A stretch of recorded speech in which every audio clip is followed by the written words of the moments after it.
Eo amin'ny tontolon'ny finoana kosa no etontsika maraparanana ny fampalalam-baovao Androany no ivon'ny fankalazana ny jobily volamena na mpitandrina ny mpitandrina rahagalahy Andriamiadanarivo mivady mpitandrina eny anivon'ny fiangonana FJKM Ambondrona Firaisana moa izy no sady mpikambana ihany koa anatin'ny tarika ara-pilazantsara Ny Mpitory ny akon'izay fankalazana izay entiny ravakarandramanalina eo amin'ny sariny Stefana Razafy Mandimby.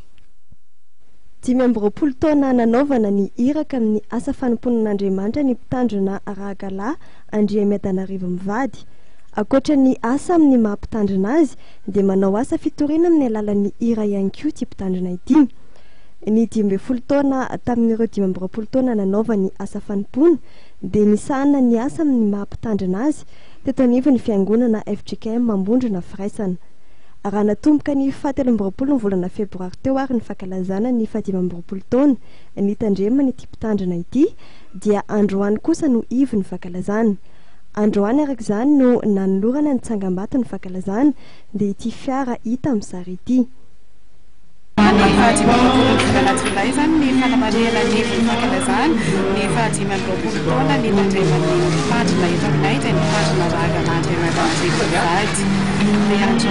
no ivon'ny fankalazana izany araka ny maheviny azy no dia niarahantsika mankalaza amin'ny fony FJKM ny sinonda pasitany arivo avaratrano dia Androany ihany koa no anolorana ny tsangam-bato dia ny fiara izay natsangana ho amin'izao fankalazana jobily.